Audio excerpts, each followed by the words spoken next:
Hello students, IIT brain में आप सभी का स्वागत। आज जिस प्रॉब्लम पे हम डिस्कस करने वाले हैं वो प्रॉब्लम आईआईटी ब्रेन हमारे पोर्टल पे एक यूजर ने सबमिट की है। तो पहले मैं प्रॉब्लम आपको पढ़ के सुना रहा हूं, आप सुने ध्यान से। A frictionless non conducting inextensible thread of length L wears 3 beads with positive charges Q1, Q2 and Q3. Ends of the thread are connected to make a loop. Length of the loop is so large. Length of the loop is so large as compared to the size of the beads. So that beads are considered as point particles. System is in state of equilibrium with beads at the vertices of triangle. Find the side length L1, L2 and L3 of the triangle in front of the vertices having charges Q1, Q2, Q3 respectively. So we have to calculate the side length L1, L2, L3 of the triangle. उस state में L1, L2, L3 की value हमको निकालनी है जब Q1, Q2, Q3 के repulsion के कारण ये जो क्लोज्ड लूप है ये एक ट्रायंगल का शेप ले लेगा। देखिए प्रॉब्लम क्या है, एक बार समझते हैं इसको। L लेंथ का एक थ्रेड है और उस थ्रेड के दोनों कॉर्नर्स को आपस में बांध दिया गया है ताकि वो एक लूप का शेप ले ले, और उसमें 3 बीड इंसर्ट करा दी गई हैं उस लूप में जिनके चार्जेस Q1, Q2, Q3 हैं। सभी चार्ज पॉजिटिवली गिवन है, तो उनके रिपल्सन से, इन तीनों चार्जेस के रिपल्सन से एक इक्विलिब्रियम स्टेट अटेन करने के लिए इस लूप ने एक ट्रायंगल का शेप ले लिया है। अच्छा, चूंकि लूप का टोटल लेंथ L है और लूप ने ट्रायंगल का शेप ले लिया है, तो जो ट्रायंगल का शेप लूप ने लिया है उसकी तीनों साइड का लेंथ टोटली L के इक्वल ही होगा। तो मान लेते हैं कि तीनों चार्जेस के रिपल्सन से लूप ने, L लेंथ के लूप ने जो ट्रायंगल का शेप लिया है वो ट्रायंगल ये है। इस ट्रायंगल के एक कॉर्नर पर Q1 चार्ज की बीड रखी हुई है, दूसरे कॉर्नर पर Q2 चार्ज की बीड है और तीसरे कॉर्नर पर Q3 चार्ज की बीड है। अब यहां पर ध्यान दें, लूप में तीनों बीड को केवल इंसर्ट किया गया है, बाकी इस लूप ने ट्रायंगल का शेप इक्विलिब्रियम अटेन करने के लिए खुद लिया है। इन तीनों चार्जेस के रिपल्सन से सारे फोर्सेस को कंसिडर करते हुए लूप ने यह शेप खुद अटेन किया है। तो मान लेते हैं इस कंडीशन में जब ये शेप लूप ने अटेन किया तब Q1 के सामने की साइड ट्रायंगल की L1 है, Q2 के सामने L2 है और Q3 के सामने की साइड L3 है।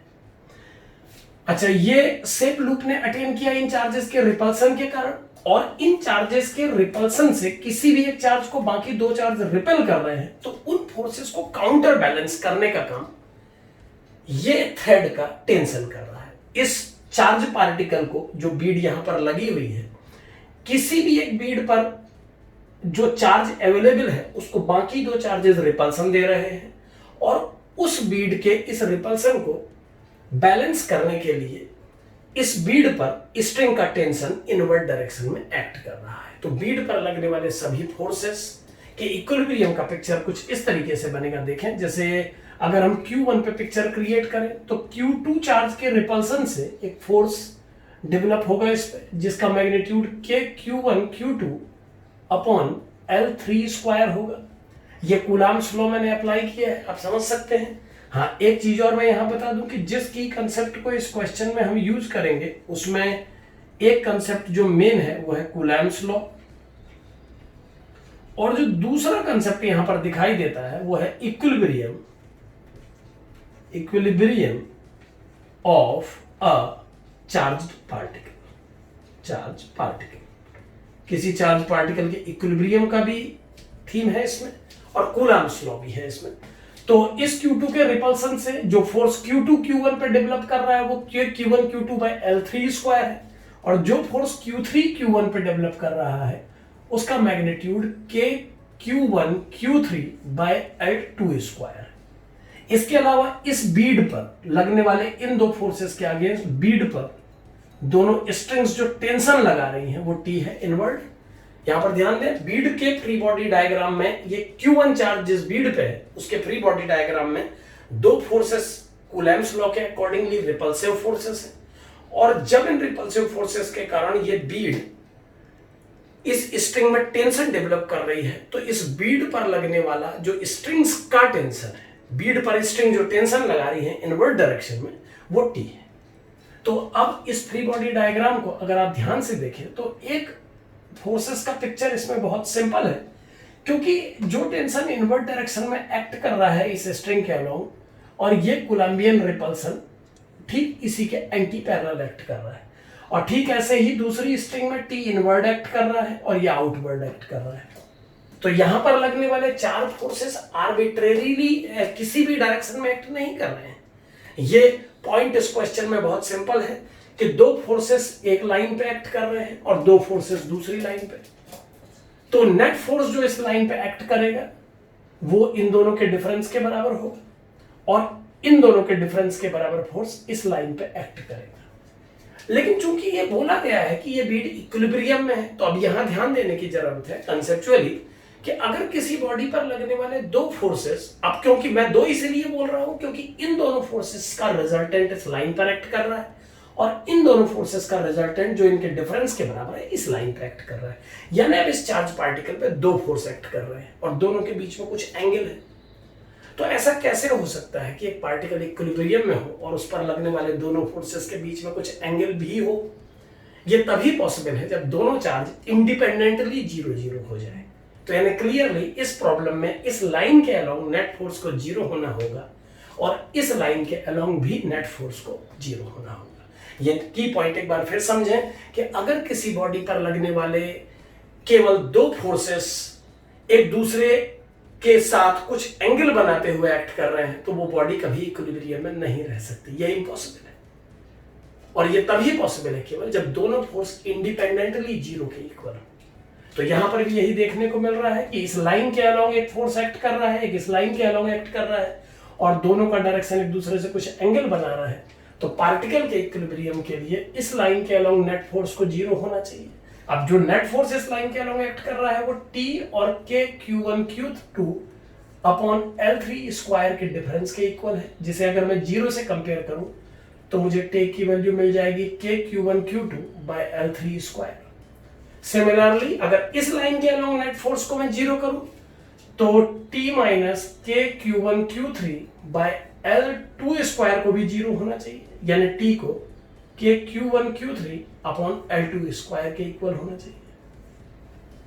तो T को इसके भी इक्वल होना चाहिए, T को इसके भी इक्वल होना चाहिए।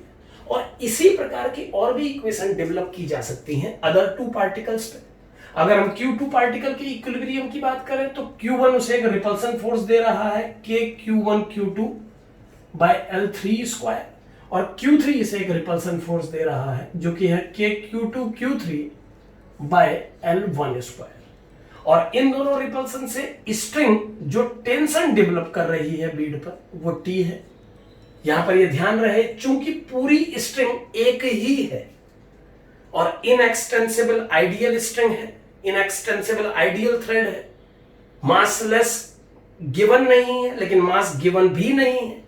इसका मतलब एक जनरल प्रॉब्लम के लिए मैं ये मान के चल रहा हूं कि ये मासलेस स्ट्रिंग है।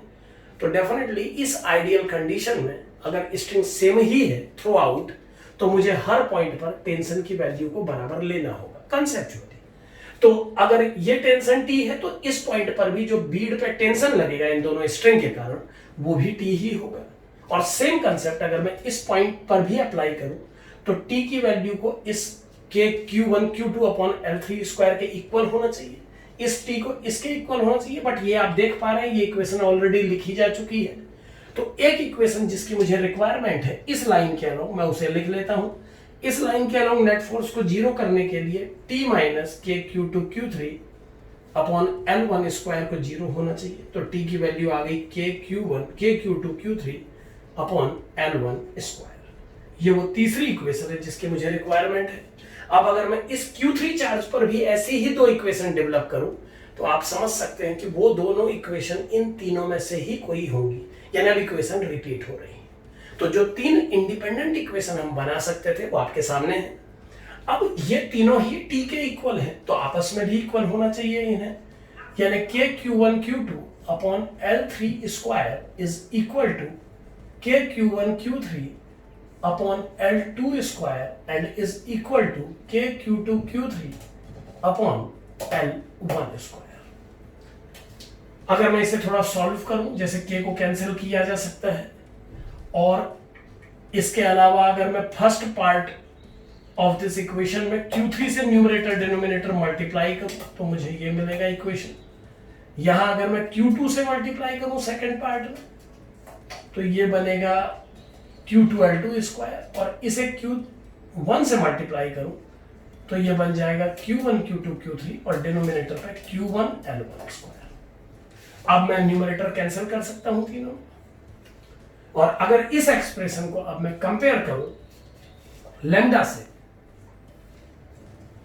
तो मैं बड़े आराम से L1 L2 L3 निकाल सकता हूं। जैसे फर्स्ट पार्ट से अगर मैं इसे कंपेयर करूं तो देखें L3 स्क्वायर की वैल्यू 1 बाय लैम्डा Q3 आई है, और ऐसे ही L2 स्क्वायर की वैल्यू इस सेकेंड वाले पार्ट से आ जाएगी 1 अपॉन लैम्डा Q2।